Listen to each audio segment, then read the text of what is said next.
आइए अब राष्ट्र की बात में बात करते हैं किसानों को लेकर सरकार के बड़े फैसले की। केंद्र सरकार ने किसानों के लिए एक अहम फैसला आज किया है।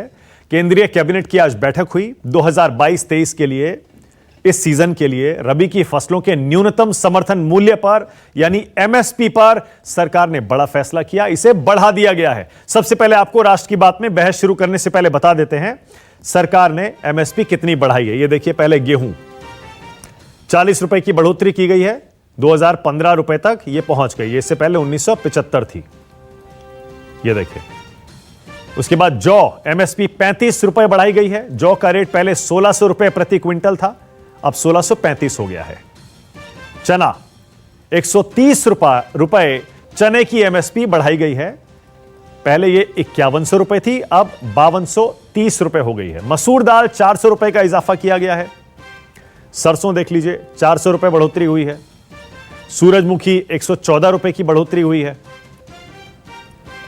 तो ये जो फसलें हैं सारी रबी की, इनकी एमएसपी सरकार ने आज बढ़ा दी है। सरसों मैंने बताया, जौ देखिए 35 रुपए, चना 130 रुपए, अब 5230 हो गया है। किसान भाइयों के लिए बहुत खुशी की खबर है, अच्छी खबर आई आज। मसूर दाल 400 रुपए प्रति क्विंटल एमएसपी बढ़ी है। सरसों देखिए 400 रुपए बढ़ा दिया गया है। सरसों के बाद सूरजमुखी 114 रुपए। यह एमएसपी आज कितनी बढ़ी है, यह मैं लगातार आपको राष्ट्र की बात में दिखाता रहूंगा। सरकार के मुताबिक मसूर, रेपसीड और सरसों की एमएसपी में जो 400 रुपए प्रति क्विंटल की बढ़ोतरी की गई है, वो पिछले साल की तुलना में उच्चतम वृद्धि है। साथ ही केंद्रीय कृषि मंत्री नरेंद्र सिंह तोमर ने यह भी साफ कर दिया कि एमएसपी पर जो लोग भ्रम फैला रहे हैं उन्हें समझना चाहिए, एमएसपी थी, है और रहेगी।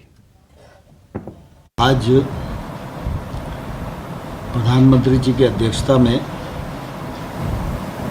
सीसीए की बैठक संपन्न हुई और इस बैठक में रबी सीजन के लिए 6 फसलों की एमएसपी का निर्धारण किया गया है। गेहूं पर जो एमएसपी की बढ़ोतरी है वो 100% है। इसी प्रकार से सरसों पर भी वृद्धि 100% है। ये रबी के सीजन की जो फसलों का न्यूनतम समर्थन मूल्य है, सरकार ने घोषित कर दिया है और काफ़ी समय पूर्व कर दिया है। और मुझे लगता है कि इसके प्रकाश में किसान अपना उत्पादन करेंगे और सरकार जो खरीद की प्रक्रिया है उसके अनुसार उपार्जन करेगी और इसका लाभ किसानों को मिलेगा। कुछ लोग ऐसा भ्रम फैलाने की कोशिश करते हैं कि एमएसपी समाप्त हो जाएगी, लेकिन प्रधानमंत्री नरेंद्र मोदी जी की किसानों के प्रति प्रतिबद्धता है और हमेशा रहेगी। प्रधानमंत्री जी ने आश्वस्त किया है एमएसपी थी, है और रहेगी। और लगातार कृषि सुधार कानून आने के बाद भी एमएसपी की दर बढ़ रही है, उत्पादन बढ़ रहा है और एमएसपी पर खरीद बढ़ रही है। इसमें किसी के मन में कोई शंका नहीं होनी चाहिए। साफ है, कृषि कानूनों को लेकर किसानों की ओर से किए जा रहे आंदोलन के बीच यह फैसला आया है। इससे किसान कितने खुश होंगे, इससे तो ये जानने के लिए थोड़ा इंतजार करना पड़ेगा। हरियाणा के करनाल में जो हजारों किसान फिलहाल मिनी सचिवालय के बाहर धरने पर बैठे हैं, उनका क्या रिएक्शन है, यह भी आपको राष्ट्र की बात में आगे बताऊंगा। मेरे सहयोगी राहुल प्रकाश वहां हैं, उनसे एक अपडेट ले लेंगे थोड़ी देर में। आपको याद होगा, बीते दिनों बस्ताड़ा टोल पर हुए लाठीचार्ज के विरोध में किसानों ने करनाल में डीसी दफ्तर का घेराव किया है। किसानों का यह प्रदर्शन कल से जारी है। रात भर किसान वहीं धरने पर बैठे रहे। आज किसानों की प्रशासन से बात भी हुई, लेकिन फिलहाल कोई समाधान नहीं निकला है। किसानों की मांग है दोषी अधिकारियों पर कार्रवाई की जाए, खासकर एसडीएम आयुष सिन्हा पर। याद होगा आपको, ये वही एसडीएम है जिनका वीडियो वायरल हुआ था, जो कह रहे थे सिर फोड़ देना। किसानों की मांग है करनाल के एसडीएम आयुष सिन्हा को जांच होने तक निलंबित कर दिया जाए। किसान नेता राकेश टिकैत ने न्यूज 24 से खास बातचीत में कहा है, जिस तरह किसान पिछले 9 महीनों से दिल्ली के बॉर्डर्स पर बैठे हैं, उसी तरह यहां भी मांग माने जाने तक किसान डटे रहेंगे। राकेश जी, ये जानना चाह रहा था कि तस्वीर बदली हुई नहीं है। कल भी बैठक हो गई, बातचीत हो गई, लेकिन नतीजा नहीं निकला। ना निकला नहीं। अब नतीजे अगर हमारे हाथ में होते तो हम यहाँ आने की जरूरत कहाँ थी। हम तो बनते ही फोन पे ही बताते। अगर हमारा ऑर्डर चलता या कलम हमारे हाथों में होती। क्योंकि 9 महीने का संघर्ष उधर चल रहा है उधर चल रहा है। और अब करनाल, आप करनाल क्या लग रहा है कि कहाँ ऐसी बात हो गई? क्योंकि क्लीन चिट सरकार ने दे दी अधिकारी को, मुआवजे की बात आप कर रहे हैं, उसके लिए इंक्वायरी नहीं बैठा रहे। क्या लग रहा है, क्या कि आना या किस तरीके से देख रहे हैं आप? आना तो हमने जो कहा था, यहाँ तक किसान आया और ये किसानों की बड़ी जीत है कि किसान यहाँ तक आया। पुलिस के मोर्चे बंदी के बावजूद आया। सचिवालय के बाहर आपकी रात बीती है? यहीं बीती रात। सचिवालय तो ठीक बड़ी जगह में बन रहा, यहीं बीती रात। अगर कल नतीजा नहीं निकला तो आज आप बैठेंगे? क्या लग रहा है कि सरकार दोबारा बातचीत? भाई कह के महीने बैठना पड़े। जब 9 महीने 10 महीने दिल्ली में हो गए तो ये क्या इतने हड़के हैं सचिवालय के, ये एक दिन में मान जाएंगे? तो राष्ट्र की बात में हमारा आज का सवाल बड़ा सीधा, बड़ा सिंपल सा सवाल है। सरकार ने बढ़ाई एमएसपी, खुश हो जाएंगे किसान? और दूसरा, कैसे खत्म होगा करनाल में किसानों का घेराव? राष्ट्र की बात में आज किसान नेता धर्मेंद्र मलिक भारतीय किसान यूनियन से ताल्लुक रखते हैं, आपकी टीवी स्क्रीन पर आ गए हैं। विजय सरदाना आ गए हैं, जाने माने इकोनॉमिस्ट हैं, खासतौर से कृषि की अर्थव्यवस्था को बहुत अच्छे से समझते हैं। बीजेपी और कांग्रेस, दो पैनलिस्ट हैं मेरे साथ। गुरु प्रकाश है, तेज तर्रार युवा नेता और प्रवक्ता भारतीय जनता पार्टी की तरफ से, और कांग्रेस की तरफ से और युवा होते जा रहे अभय दुबे। आप सभी का स्वागत है। धर्मेंद्र टिकैत, माफ कीजिए मैं आपको टिकैत कह गया, धर्मेंद्र मलिक। धर्मेंद्र जी, आज तो स्वागत कर लीजिए सरकार के इस बड़े फैसले का। एमएसपी बढ़ा दी और एक तरह से नरेंद्र तोमर कह रहे हैं जो लोग एमएसपी पर भ्रम फैला रहे हैं वो एक्सपोज हो गए हैं कि एमएसपी खत्म करने वाली है सरकार। सरकार ने तो बढ़ा दी एमएसपी। जी, इसके लिए मानक जी आपको 2 मिनट देने होंगे। हाँ, और ये अब आपने कहा कि स्वागत करना चाहिए, तो काहे का ढोल पीटे? हमारी तो एमएसपी घटा दी भाई। इन्होंने जो 2000 इसकी 21-22 की जो एमएसपी तय की है, पिछले साल जो हमारा मूल्य जिस एवरेज में बढ़ा था इन्होंने, अगर इस साल उसका कैलकुलेशन करें तो पिछले साल जो 100 रुपए काम करते थे वो 106 रुपए काम करते हैं। ये डाटा मेरा नहीं है, ये सीपीआई इन्फ्लेशन फॉर जून जुलाई अगस्त की रिपोर्ट है। अगर उस लिहाज से देखें तो अगर पिछले साल की महंगाई तो ज्यादा बढ़ी है, लेकिन पिछले साल के एवरेज में जो बढ़ा था अगर उसको भी देखें तो 74 रुपए इन्होंने हमारे कम कर दिए। 40 पैसे किलो बढ़ा है गेहूं पे मानक जी। क्विंटल की बात ना करो, किलो में बिकता है आटा। 40 पैसे किलो गेहूं का रेट इन्होंने बढ़ा है और उसमें से भी 71 पैसे हमारे छीन लिए। ये तो इनके एमएसपी की हकीकत है। दूसरी बात जो अभी कही नरेंद्र तोमर जी ने कि एमएसपी थी, है और रहेगी, हम कहाँ कह रहे कि एमएसपी नहीं है। एमएसपी है, लेकिन सरकारी कागज को पढ़ना जरूरी है कि एमएसपी मिलते कितने लोगों को है। 8% लोगों को एमएसपी मिलती है। एक सेकंड धर्मेंद्र जी, एक सेकंड। नहीं, जब ये कृषि कानून आए थे तब आपने क्या कहा था सारे किसान नेताओं ने कि सरकार एमएसपी खत्म करने जा रही है, मंडियां खत्म होने वाली हैं। अब आप कह रहे हैं हम वो बात कह ही नहीं रहे। एक बात पे टिकिए तो सही, कम से कम। बिल्कुल। अरे भाई, आपने तो एकदम, आपको तो ऐसा लगा हम ये कह रहे। मैं यही तो कह रहा हूं कि एमएसपी का माने जब होंगे जब किसी को मिलती हो। एमएसपी की गारंटी क्यों मांग रहे हैं? अरे भाई, तो अरे अचानक ऐसा क्या हो गया? फिर ये तो सालों से चला आ रहा है। अचानक ऐसा क्या हो गया कि इतने % किसानों को मिल रही है और सबको दीजिए? आपने पहले तो कभी इस तरह का आंदोलन चलाया नहीं। अब अचानक कृषि कानून आने के बाद आप कह रहे हैं कि सारे किसानों को एमएसपी मिलनी चाहिए। क्यों? अपने अधिकारों की आवाज नहीं उठानी चाहिए? माना नहीं, टाइमिंग की बात हो रही है। टाइमिंग नहीं, जो दूसरे टाइमिंग, ये मुद्दा तो पिछले 50 साल से है। ऐसा नहीं है, पहले सुविधाओं की लड़ाई थी, अब आर्थिक आजादी की लड़ाई है। अब जो एमएसपी बढ़ी है, धर्मेंद्र जी मुझे करेक्ट कर दीजिएगा मैं गलत हूं तो, जो आंकड़ा चल रहा है वो ये है कि अब जो गेहूं का उत्पादन लागत है उसकी वो 1008 रुपए है और मिलेगा अब आपको नए एमएसपी के हिसाब से 2015, यानी कि 100% मुनाफा हो गया। विजय सरदाना जी प्लीज सुनिएगा, आप भी अगर मैं गलत हूं तो मुझे करेक्ट कर दीजिएगा। उसी तरह जौ है जो जिसका उत्पादन मूल्य आता है 1019 रुपए, अब नए एमएसपी के हिसाब से 1635 रुपए मिलेंगे, 60% इसका मुनाफा हो गया। उसी तरह से चने पर 3004 रुपए की उत्पादन लागत आती है, ₹5,230 अब मिलेगा नए एमएसपी के हिसाब से। 74% मुनाफा हो गया, 74%। मसूर ₹3,079 की लागत आती है, ₹5,500 नए एमएसपी के हिसाब से मिलेगा, 79% मुनाफा हो गया। और सरसों पर ₹2,523 की लागत आती है, क्विंटल की बात कर रहा हूं, ₹5,050 मिलेगा नए एमएसपी के हिसाब से, 100% मुनाफा। दिक्कत क्या है इसमें? जी हाँ, दिक्कत मैं बता रहा जी, ये तो वो बात हुई ना कि कोई खाता ना भाई, जो सरकार कहे वही सही। यहाँ पे विजय सरदाना है और देश के कृषि मंत्री नरेंद्र तोमर है। मेरे पास जो है 2 एकड़ जमीन है, 1 एकड़ दिलवा दो विजय सरदाना को और 1 दिलवा दो देश के कृषि मंत्री को, और 4 IAS अफसर की ड्यूटी लगा दो, और 1,000 जो रेट बताया है उसमें मुझे गेहूं पैदा करके दिखा दो तो मैं मानूं। डाटा कहां से लिया? गजब का खेल है।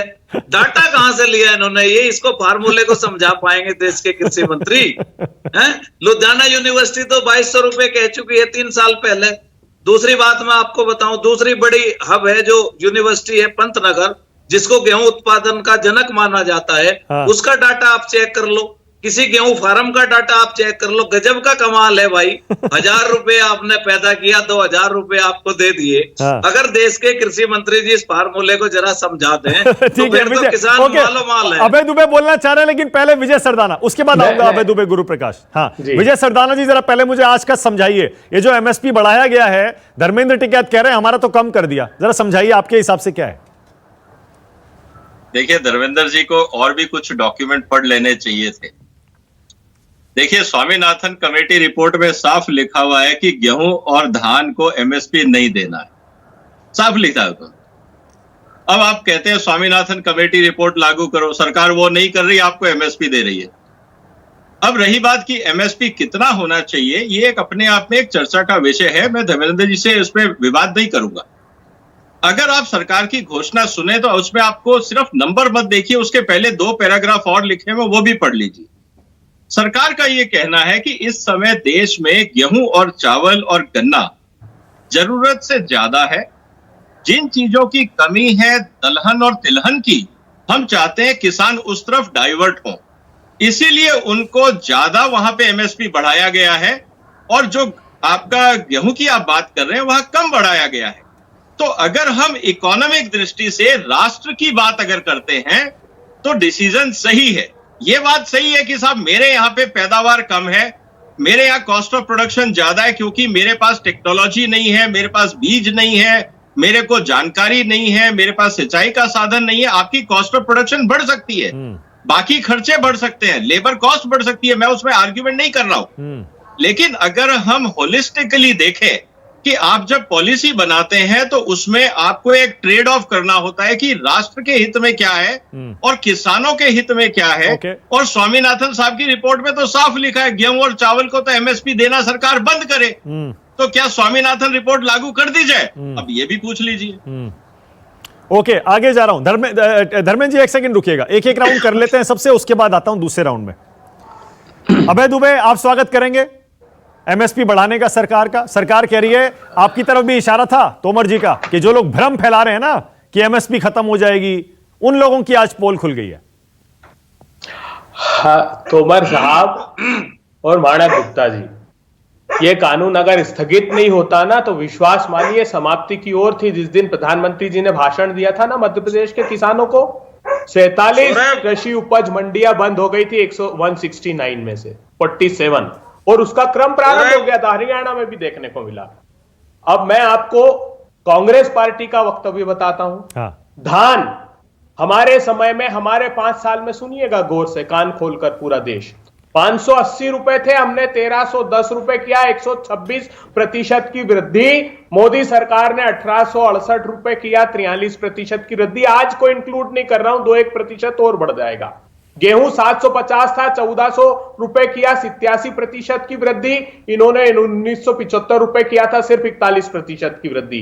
चना 1445 था, 3100 रुपए किया, 115% की 5 साल में कांग्रेस ने वृद्धि। इन्होंने 5100 रुपए किया, 65% की वृद्धि। तुअर की दाल 1410 थी, 4300 रुपए कर दिया, 205% की वृद्धि, इन्होंने की सिर्फ 40% की वृद्धि। तो कमोडिटी वाइज भी देखेंगे तो हमने बहुत अधिक वृद्धि की, लेकिन वो पर्याप्त नहीं है मानक जी। पर्याप्त इसलिए नहीं है कि आप ये कहते हैं हम तो बहुत समर्थन मूल्य पर खरीद रहे हैं। अभी एग्रीकल्चर मिनिस्ट्री ने और उपभोक्ता मामले मंत्रालय ने, मैंने सूचना के अधिकार से पूछा तो उन्होंने बताया कि 2021 में 2,10,07,563 किसानों से खरीदी की गई है। मात्र 14,65,00,000 किसानों में से सिर्फ इतनों को समर्थन मूल्य दिया गया है। दोबारा बता दीजिए आंकड़ा, जरा दोबारा बता दीजिए। 2,10,07,563 किसानों से मात्र समर्थन मूल्य पे 2020-21 के पूरे वर्ष में खरीदी की गई है। 14,65,00,000 किसान है। एक बात। दूसरी बात में छोटा सा उदाहरण देता हूं। देखिए, चावल तो 1,214 लाख मैट्रिक टन पैदा हुआ, 585 लाख इन्होंने खरीदा। गेहूं 1,087 लाख मैट्रिक टन पैदा हुआ, उन्होंने 433 लाख टन खरीदा। मोटा अनाज सुनिएगा 496 लाख टन पैदा हुआ, कितना खरीदा मोदी जी ने? सिर्फ 11 लाख टन। मूंगफली इन्होंने 2,86,000 मैट्रिक टन खरीदी, पैदा कितनी होती? 91 लाख मैट्रिक टन। अरे ऊंट के मुंह में जीरा है मानक जी। ये समर्थन मूल्य पर खरीदी तो बुलावा और दिखावा है। इनकी खुद की सरकारें, छोड़िए, मैं तो आश्चर्यचकित हूं।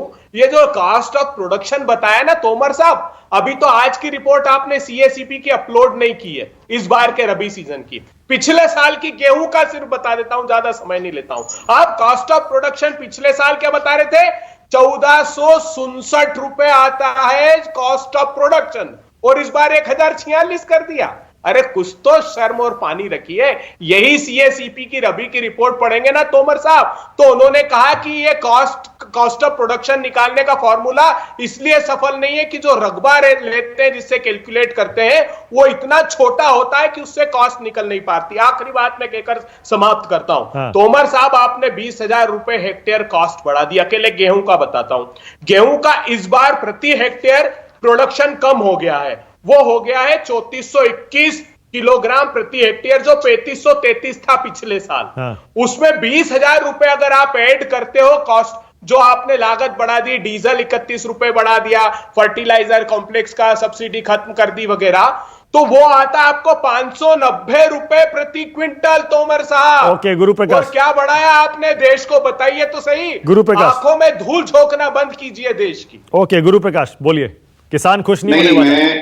हाँ, मैंने तीनों लोगों की बात ध्यानपूर्वक सुनी, और ऊंट के मुंह में जीरा क्या होता है मानक जी मैं बताना चाहता हूँ। कृषि बजट क्या था 2014 से पहले? 23,000 करोड़। वर्तमान में क्या है? 1.25 लाख करोड़। 5 गुना की बढ़ोतरी हुई है कृषि बजट में, और ये बताते हैं ऊंट के मुंह में जीरा क्या है। अब मैं बताना चाहता हूं आपको कि 2013-14 में और 2019-20 में मूल रूप से अंतर क्या हुआ है। पैडी की बात करिए, एमएसपी क्या था 2013-14 में? 1,310 रुपए।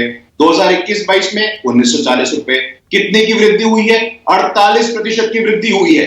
गेहूं पे आइए, 2013-14 में 1,350 रुपए, 2021-22 में 1,925 रुपए, 42% की वृद्धि हुई है। ज्वार पे आइए, 1,500 था 2013-14 में, 2,620 है 2021-22 में। वृद्धि कितने प्रतिशत की? 75% की। मैं रागी, अरहर, मूंग, उड़द सब में 12 से लेकर के 91% तक की बढ़ोतरी हुई है, अगर पिछले 6 वर्षों की बात करें। दाल को लेकर के मानक जी हमें समझने की आवश्यकता है। 2013-14 में जो हमारे किसान भाई और बहन दाल की खेती कर रहे थे, उनको कितना भुगतान किया गया था? मात्र 326 करोड़ रुपए।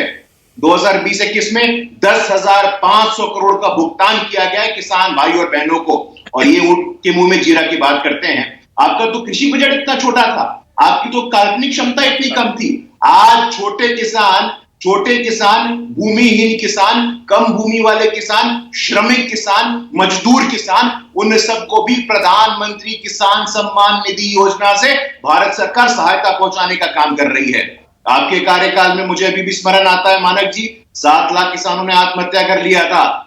उनकी चिंता कौन करेगा? इसीलिए मुझे लगता है कि साफ तौर पे झूठ बोलना, कांग्रेस के राहुल गांधी जी अलग फोटो ट्वीट कर देते हैं, पुरानी फोटो ट्वीट करते हैं और कहते हैं कि आज का है। अब उनकी अपरिपक्वता से तो पूरा देश ही परिचित है। अच्छा गुरुप्रकाश, एक अच्छी खबर आ रही है। हाँ, इस एक प्रकार अच्छी से खबर आ झूठ रही और है। भ्रामक बातें फैलाना ठीक एक नहीं अच्छी है। खबर आ रही है, आपको राहत भी मिलेगी। करनाल में किसानों और प्रशासन के बीच जो बातचीत चल रही थी वो खत्म हो गई है और खबर यह आ रही है कि एक साझा प्रेस कॉन्फ्रेंस होने वाली है। अब इस साझा प्रेस कॉन्फ्रेंस का मतलब मैं ये मान के चलता हूं शायद कोई सहमति बन गई है।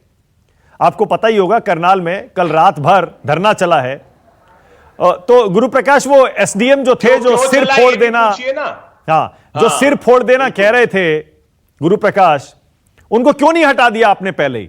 इतना बवाल होता ही नहीं। संदीप जी, सॉरी क्षमा चाहता हूं मानक जी, हम लोग कोर्ट हैं क्या? हम लोग कोर्ट, हम जज हैं क्या? चाहे आप जज हैं क्या? इस देश में लोकतंत्र है कि भीड़तंत्र है? इस देश में न्यायिक प्रक्रिया है कि नहीं है? जुडिशियल प्रोसेस है कि नहीं है? कि भीड़तंत्र है, कुछ भी बोल दिया जाए और निर्णय ले लिया जाए उसके आधार पे? अनिल स्वरूप जी जो देश के सीनियर सिविल सर्वेंट हैं, मैं आपका ध्यान आकर्षित करना चाहता हूं, उन्होंने बहुत अच्छा ट्वीट लिखा था एक, अभी 3-4 दिनों पहले जब ये करनाल का विषय आया था, उन्होंने बहुत अच्छा ट्वीट लिखा था, मैं एक बार सुनाना चाहता हूं आपको। It is wrong to blame politician for every wrong what we do as civil servant. In my career of 38 years no politician ever asked me to break someone's head. ये अनिल स्वरूप जी का ट्वीट है। और देश में तानाशाह और नृशंस सरकार पहले रही है। अरे भाई, अगर सरकार का आदेश नहीं था तो सरकार को दिक्कत क्या थी? एसडीएम साहब को हटा देते, कुछ कर देते, कार्रवाई कर देते, किसानों को ये राहत मिल जाती कि चलिए सरकार कुछ एक्शन ले रही है। मानक जी, तानाशाह सरकार क्या होती मैं बताना चाहता हूं। अभी हंसी आ रही है कांग्रेस के प्रवक्ता को। 1966 में इस प्रकार हंसी आई थी कांग्रेस की इंदिरा गांधी को। संसद भवन के बाहर साधु संत समाज विरोध कर रहा था गौ हत्या का, नृशंस हत्या करवा दी गई थी, गोली चलवा दी गई थी, लेकिन इनकी तो शैली नहीं है। मंसूर नहीं भूले दोस्त, अब फिर आप बीच में बोल रहे हैं, नहीं भूले, आप फिर बीच में बोल रहे हैं, फसलों के दाम मांगने पर एक ये वन बाय वन अबे जी, इसके बाद आ रहा हूं, आप ही के पास आ रहा हूं। हाँ मानक जी, ये कांग्रेस के संगठन और संस्कार, ये मतलब ठीक नहीं, बोलिए आप बोलिए। हाँ बोलिए। इसलिए जो तानाशाह और नृशंस सरकार कांग्रेस की थी, आज तो फिर भी मैं आपसे पूछ रहा हूं, करनाल में एसडीएम का वीडियो बिल्कुल क्लियर था, सिर फोड़ देना, मैं कह रहा हूं उन पर एक्शन ले लेते तो ये धरना नहीं होता, करनाल में इतना बवाल ही नहीं होता। आप कह रहे हैं कांग्रेस की सरकार तानाशाह। अरे भाई, मैं करनाल पे पूछ रहा हूं।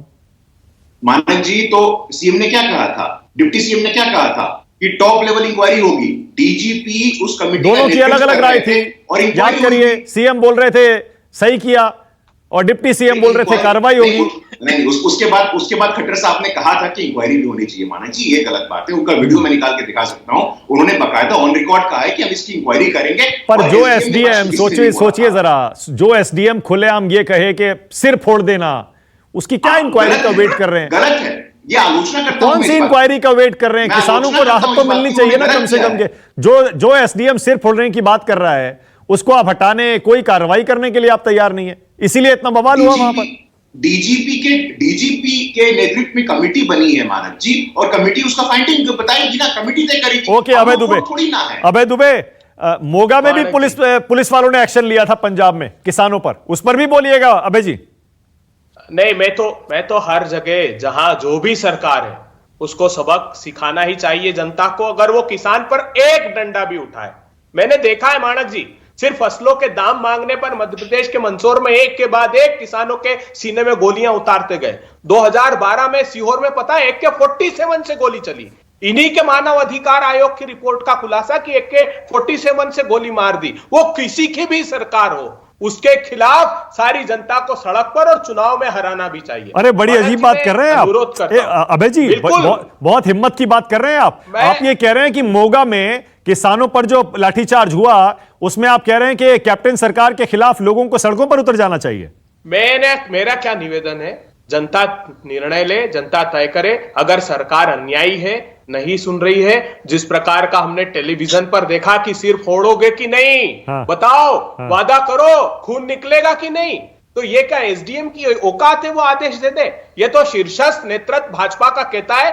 हमने देखा 2018 में विश्व शांति दिवस, विश्व अहिंसा दिवस। अच्छा ठीक है, ओके, ऑल राइट, ओके। एक सेकंड, आखिरी बात सुनिए मानक जी। हाँ। मैं गंभीरता से 3 सिर्फ बातें रखना चाहता हूं। इन्होंने बड़ी बातें की, मैंने तो परसेंटेज में बताया कि हमने 205% तक समर्थन मूल्य बढ़ाया। अब खेती कितने में होती पता है आपको? पूरे देश में 15 करोड़ हेक्टेयर पर खेती होती है। 20,000 रुपए प्रति हेक्टेयर के हिसाब से 2,36,000 करोड़ रुपए किसानों की जेब से मोदी सरकार खींच रही है। ये गुरु प्रकाश जी जिस बिहार से आते हैं, वो एग्रीकल्चर सेक्रेटरी की चिट्ठी है मेरे पास। वो कह रहा है कि सीएसीपी को खरीफ प्राइस सीजन 2020-21 के लिए लिखी चिट्ठी। वो कह रहा है 2532 रुपए धान का और 2526 रुपए मक्के का समर्थन मूल्य करो, नहीं तो किसान हमारा बर्बाद हो जाएगा। नीतीश बाबू ने अपनी चिट्ठी उसके साथ लगाई। ये गुजरात की चिट्ठी, ये महाराष्ट्र की चिट्ठी, कहां लगे हुए हैं? किसकी आंखों में धूल झोंक रहे हैं? अच्छा, ठीक है, ओके, ऑलराइट। लेकिन मैं ये सोच रहा हूं, एमएसपी पर काफी बात भी हो गई। धर्मेंद्र जी, करनाल में तो आपने घेराव कर लिया, पंजाब के मोगा में जो 40-50 किसान घायल हुए थे, वहां पर आपने कोई प्रदर्शन नहीं किया। ऐसा क्यों भाई? वहां कोई घेराव नहीं हुआ? वहां तुरंत मांगे भी मानक जी, 1 मिनट, वहां 360 रुपए गन्ना कर दिया हमने। ध्यान जी, उनको भाषण देना हमने एक बार में जो पूरी मान ली है। 35 रुपए की जो डिमांड थी गन्ने की, वो फुलफिल कर दी है। नहीं, वो धर्मेंद्र जी से पूछ रहा था। अरे अभय जी आप बोल, मैं धर्मेंद्र जी से पूछ रहा हूं।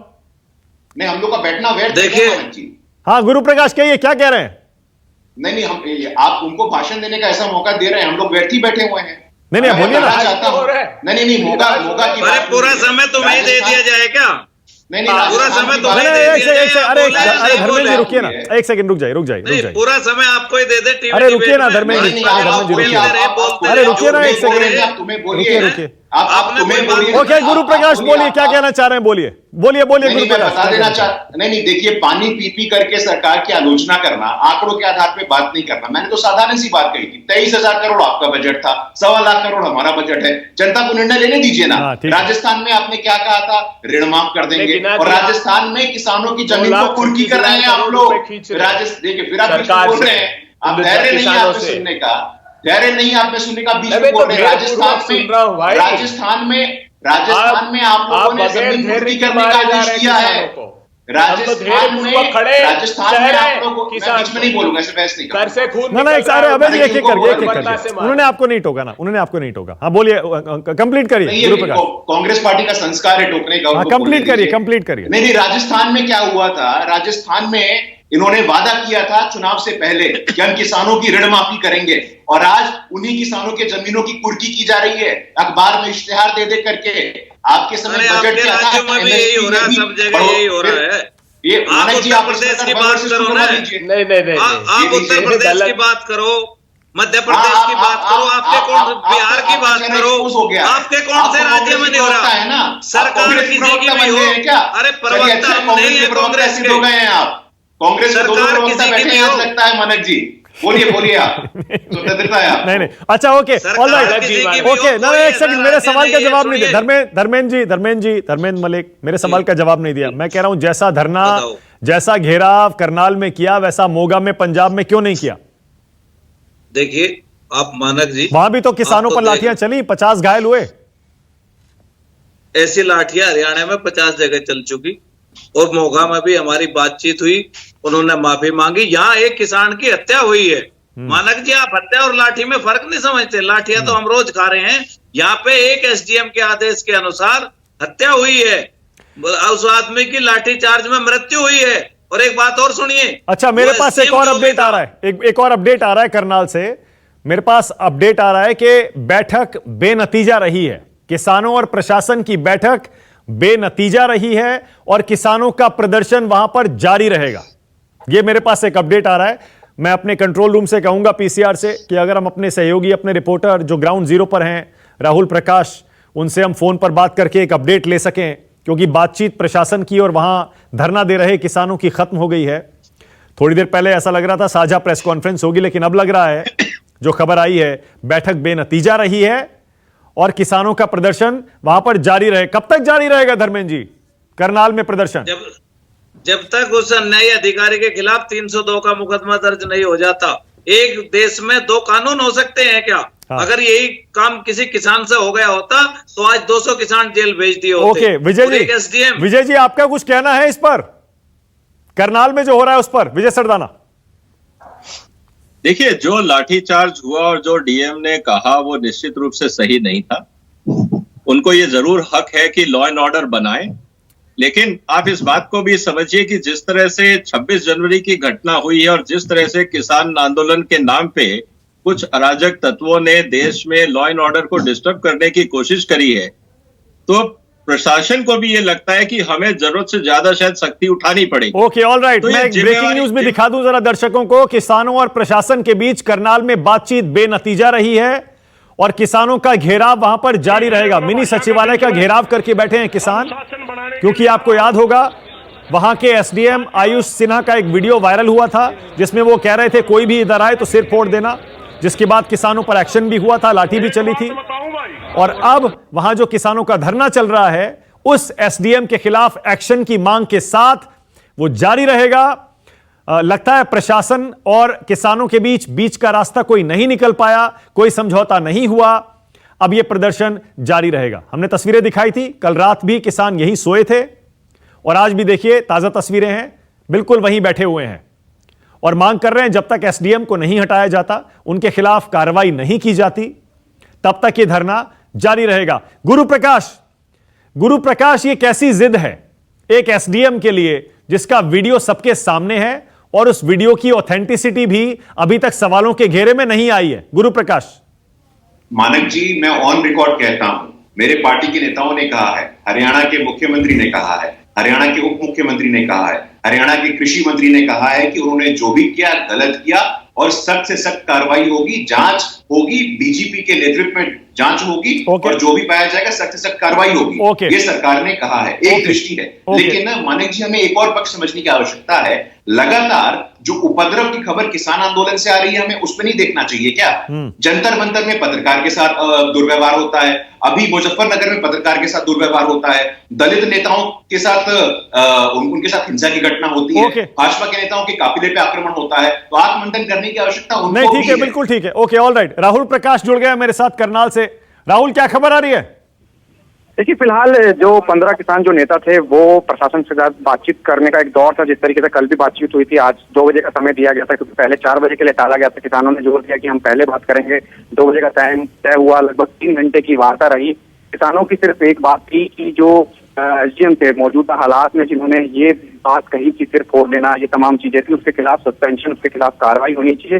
3 अधिकारी जो आईजी और एसपी और डीसी जो मौजूद थे मीटिंग में 15 किसानों के बीच, उन्होंने अपनी बात लगातार रखी, लेकिन उनकी तरफ से यही कहा कि जब तक कोई इंक्वायरी पूरी नहीं होती, कोई कार्रवाई उस पर नहीं की जा सकती। यानी सीधे तौर पे कहीं ना कहीं ये तर्क दिया जा रहा था कि अभी इंक्वायरी नहीं हुई है और अभी कोई कार्रवाई नहीं कर सकते। किसान इस बात का लगातार 3 घंटे से जोर दे रहे थे कि इस पर अगर कार्रवाई करते हैं, ये तमाम चीजें होती हैं, तो वो पीछे हटेंगे। लेकिन जिस तरीके के हालात और जिस तरीके की तस्वीर देखने को मिली है, 3 घंटे तक बैठक बेनतीजा निकली है और अब किसानों ने साफ किया है कि अब रणनीति तय की जाएगी। किसान मोर्चा यहाँ बातचीत करेगा, मीटिंग करेगा, आगे किस तरीके की प्लानिंग है। हाँ, एक खास बात ये भी बताई गई है कि किसान जो है अब वो रुकने वाले नहीं है। किसान अलग अलग हिस्सों से लगातार यहाँ पहुंच रहे हैं, क्योंकि कल की तस्वीर भी देखी, इससे पहले की तस्वीर भी देखी थी। तो ऐसे में पुलिस प्रशासन और सरकार इस बात को लेकर भी गंभीर है। लेकिन ये साफ है कि आज की बैठक जो है वो बेनतीजा निकली है और तस्वीरों में ये भी देखा जा रहा है कि यहाँ का जो पुलिसिया बल है, यानी जो राहुल, अभी इस समय जो प्रेस कॉन्फ्रेंस होने वाली है,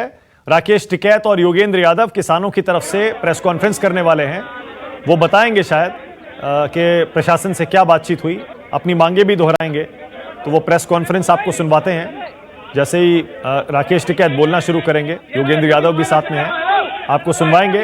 लेकिन फिलहाल खबर यही आ रही है, करनाल में किसानों का धरना जारी रहेगा, प्रशासन से किसानों की बातचीत बेनतीजा रही। आइए सुनिए। करनाल मुख्यमंत्री का घर आ रहे हैं, तो ऐसे को हल्के फुल्के। हाँ, बताओ जी।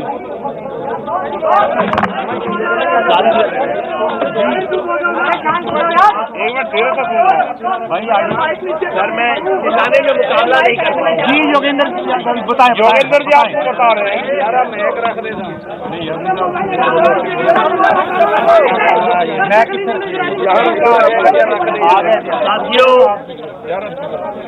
साथियों, हमें बहुत अफसोस के साथ कहना पड़ रहा है कि करनाल प्रशासन के जरिए हरियाणा सरकार से हमारी दूसरे दिन की हुई बातचीत भी पूरी तरह से असफल रही है, क्योंकि सरकार की तरफ से जो अड़ियल रवैया था जो असंवेदनशीलता थी उसमें रत्ती भर भी परिवर्तन आज नहीं आया।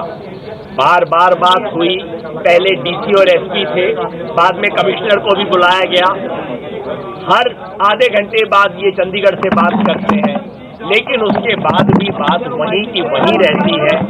यानी कि किसानों ने जो मांग रखी थी, किसानों की मांग थी कि इन IAS अफसर आयुष सिन्हा पे 307, 302 का मुकदमा दायर होना चाहिए। 307 और 302 तो छोड़ो, सरकार उन पे किसी भी तरह का कोई मुकदमा दर्ज करने के लिए तैयार नहीं है, जबकि सरकार खुद कहती है कि लाठीचार्ज होना और आयुष सिन्हा का बोलना दो अलग अलग जगह की घटना है।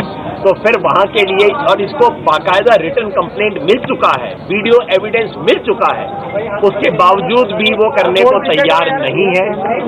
और दूसरा, किसानों की मांग थी कि जिस अफसर ने इस किस्म का बेहुदा, इस किस्म का गैर कानूनी आदेश दिया है, उसको सर्विस से बर्खास्त किया जाए। बर्खास्त करना तो छोड़िए, सरकार उनको सस्पेंड करने के लिए भी तैयार नहीं, जिसका मतलब है कि मामला कुछ खास, जिसका मतलब है कि सीएम सिटी में काम करने वाला IAS अफसर खुद अपनी समझ से काम नहीं कर रहा था, उसके पीछे सीएम का हाथ था। इसलिए वो सामान्य काम जो हर रोज हरियाणा में होता है, डॉक्टर को सस्पेंड कर दिया, टीचर को सस्पेंड कर दिया, किसी अफसर को सस्पेंड कर दिया, फिर इंक्वायरी करवाई, जो दिन में दर्जन बार होता है, इस अफसर जिसके खिलाफ प्रमाण है, पूरी दुनिया ने देख लिया है, उस पे करने को तैयार नहीं है। इसलिए मुझे अफसोस होता है कि किसान संविधान और कानून की बात कर रहे हैं और संविधान और कानून की कुर्सी पे बैठे हुए लोग बिल्कुल उसको मलिया मीट करने की बात कर रहे हैं। इसलिए हमने आगे सोचा है क्या कार्यक्रम होगा, जो हमारे भाई बताएंगे। कैसा, क्या कहना चाहेंगे सर आपकी मीटिंग? देखो, मीटिंग हुई, आज भी 3 घंटे मीटिंग आज हुई और 2 घंटे मीटिंग कल हुई, लेकिन अधिकारी पूर्ण रूप से उस अधिकारी को बचाने का पक्षधर कर रहे हैं, उस पर मुकदमा लिखने को तैयार नहीं है, उसको सस्पेंड करने के लिए तैयार नहीं है। और यही कारण है कि 3-3 घंटे में और कई दौर की मीटिंग आज भी हुई। तो जो चंडीगढ़ है वहां से पूरा डायरेक्शन यहाँ के अधिकारी ले रहे हैं। तो हमने पूरा डिसाइड ये करा है कि हमारा धरना यहाँ पे बादस्तूर जारी रहेगा और उत्तर प्रदेश से, पंजाब से, यहाँ से और जगह से भी लोग हमारे आते रहेंगे। हमारे दिल्ली के धरने डिस्टर्ब ना हो, एक मोर्चा यहाँ पे भी हम खोल लेंगे और जब तक हमारी बात नहीं मानने जाएगी, जब तक संयुक्त मोर्चा का कोई फैसला और नहीं आता, जब तक ओके, तो सरकार और किसानों के बीच करनाल में बातचीत बेनतीजा रही है।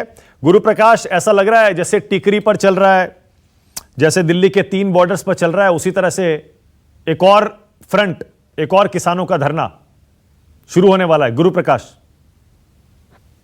नहीं, जैसा कि हमने कहा कि हमारे हरियाणा के मुख्यमंत्री हों, हरियाणा के उप मुख्यमंत्री हों, हरियाणा के कृषि मंत्री हों, उन्होंने कहा है कि जांच होगी और डीजीपी लेवल पे जांच हो रही है और जांच में जो भी पाया जाएगा सख्त से सख्त कार्रवाई की जाएगी। इस देश में लोकतंत्र है मानव जी, भीड़ तंत्र नहीं है।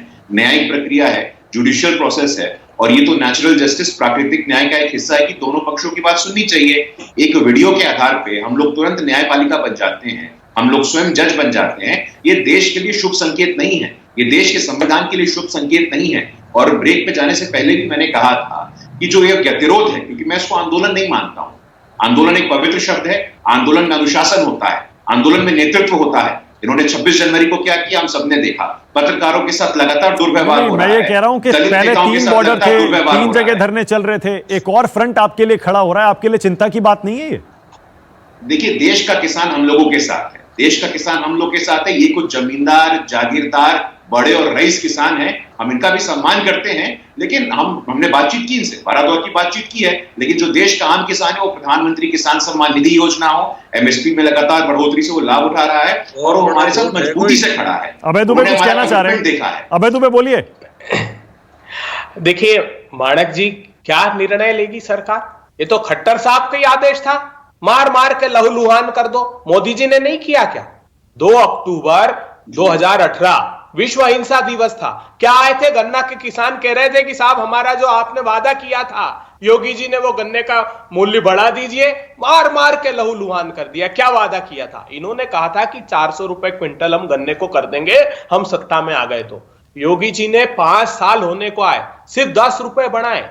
अभी जिस मोगा का जिक्र कर रहे थे पंजाब का, एक क्षण में हमने माफी भी मांगी, नतमस्तक हुए किसान को और कहा कि जो आपकी डिमांड है, उन्होंने कहा 35 रुपए तुरंत बढ़ाओ, उसी मीटिंग में बढ़ा दिए। अभी उत्तर प्रदेश के चीफ सेक्रेटरी ने मीटिंग ली, जो परामर्शदात्री समिति है खुद सरकार की, उसने कहा कि लागत ही 352 रुपए आ रही है गन्ने की, किसान तो बर्बाद हो जाएगा। फिर भी एक कदम किसानों के लिए बढ़ाने को तैयार नहीं है। 32% गेहूं का उत्पादन अकेला उत्तर प्रदेश करता है देश में, उसका कितना खरीदा आपने? विजय सरदाना, विजय जी 378 लाख मेट्रिक टन उत्पादित होता है। विजय जी, ये करनाल में अगर एक और धरना शुरू हो गया तो ये आप किस तरफ जाता हुआ देख रहे हैं? ये देखिए, इस समय दोनों बातें, एक आर्थिक स्थिति किसानों की है जिसपे निश्चित रूप से सीरियस चिंता होनी चाहिए, लेकिन हमें पता है कि इलेक्शन टाइम भी है तो इसमें बाकी राजनीति भी सेकी जाएगी, तो ये मिक्सचर है। जहां तक बात है किसानों का, निश्चित रूप से अगर किसानों पे अगर किसी ने कहा है कि लाठी चार्ज करो, सिर फोड़ दो, निश्चित रूप से शब्द गलत है। लेकिन अगर मैं सिर्फ किसान की जगह अगर मैं ये कहूं कि अगर किसान नेता ये कह दे ठीक है आप इंक्वायरी कर रहे हैं, इंक्वायरी कब तक कंप्लीट हो जाएगी, ये हमें डेडलाइन दे दो, उसके बाद जो कार्रवाई होगी फिर हम आपसे बात कर लेंगे। कहने का मतलब है कि अगर हम रास्ता निकालना चाहते हैं तो रास्ता निकल सकता है, अगर हम रास्ता नहीं निकालना चाहते हैं तो अगर अड़ना चाहते हैं तो कुछ रास्ता नहीं निकलेगा। ये डिपेंड करता है कि जो लोग नेगोशिएशन कर रहे हैं वो किस मानसिकता से गए हैं, क्योंकि हर नेगोशिएशन में रास्ता निकालने के तरीके होते हैं, और अगर हम तरीका निकालना चाहते हैं, झगड़े हटाना चाहते हैं, रास्ते हैं, झगड़े बढ़ाना चाहते हैं, उसके भी रास्ते हैं। तो ये डिपेंड करता है कि नेगोशिएशन कौन कर रहा है, क्या कर रहा है, क्या सोच से गया और उसका एजेंडा क्या। धर्मेंद्र मलिक बोलिए। धर्मेंद्र मलिक, अगर इच्छा ही नहीं हो ये आंदोलन खत्म करने की तो कैसे खत्म होंगे? अब तो बढ़ते जा रहे हैं ये। अच्छा, ये गुरु प्रकाश जी बार बार कह रहे हैं कि हम इंक्वायरी कर रहे हैं।